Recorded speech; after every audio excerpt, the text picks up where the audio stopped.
میں اسے آپ کو سمجھانے کی کوشش کرتا ہوں. آپ لوگ ہمیشہ جب بھی محبت وار کرتی ہیں ان آنکھوں کے ذریعے وار کرتی ہیں. آپ کو کسی کا حسن اچھا لگے آنکھوں سے دیکھیں گے, آنکھیں بند کر کے تو حسن نہیں دیکھ پاتے نا, تو جب وہ آنکھوں سے دیکھیں گے تو آنکھوں کے رستے وہ سیدھا دل پہ اثر ہوگا. تو وہ محبوب آپ کا دل میں, اس کی ادائیں دیکھیں گے, آپ اس کا حسن و جمال دیکھیں گے, اس کی گفتار دیکھیں گے, اس کا چلنا اٹھنا بیٹھنا دیکھیں گے, پھر آپ کو محبت. یہ دیکھیں نا حضرت صاحب ہمارے سامنے بیٹھے ہیں, ہمیں ان سے کتنی محبت. ہم دیکھتے ہیں ان کی ادائیں دیکھتے, جس کی ہر ہر ادا سنت مصطفیٰ, ایسے پیر طریقت پہ لاکھوں سلام.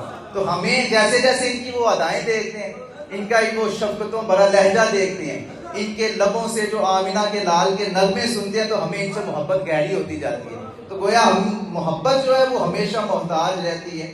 اسے آپ آنکھوں سے دیکھیں گے تو پھر ہی آپ کو. اب میں یہاں سے کہوں آپ کو کہ یار فلاں بستی میں ایک بڑا حسین شخص بیٹھا ہوا ہے, بڑا ہی سونا ہے, کیا تمہیں اسے محبت ہو جائے گی؟ بالکل نہیں. آپ کہو گے کہ یار یہ کیسے ہو سکتا ہے, ہم نے اسے دیکھا ہی نہیں تو ہمیں کیسے محبت ہو. یا تو ہم وہاں پہ جائیں, اسے اپنی آنکھوں سے دیکھیں کہ کتنا حسین ہے, اس کا چہرہ کتنا چمکدار ہے, اس کی زبان میں کتنی تاثیر ہے, اس کی سنگت میں بیٹھے, معیت میں بیٹھے, تو پھر ہمیں خبر ہوگی نا. ایسے بنا دیکھے تو ہمیں محبت نہیں ہو سکتی.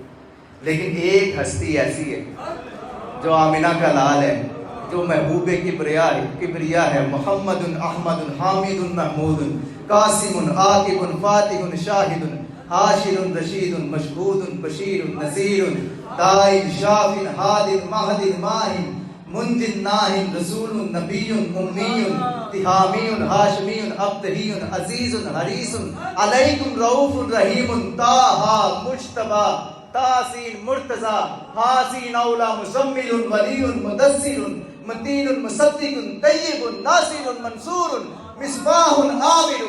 آمینہ کا یہ وہ لال ہے کہ جسے ہم نے آپ نے اپنی ظاہری آنکھوں سے نہیں دیکھا, لیکن آج بھی الحمدللہ ان کے نام پہ اپنی جانیں بھی اور اپنا مال بھی قربان کرنے کے لیے تیار. تو یہ دیکھیں, یہ ہوتی ہے محبت کہ بنا دیکھے. وہ میرے قبلہ عالم ایک شعر پڑھا کرتے تھے کہ آپ آئے تو رت مستانہ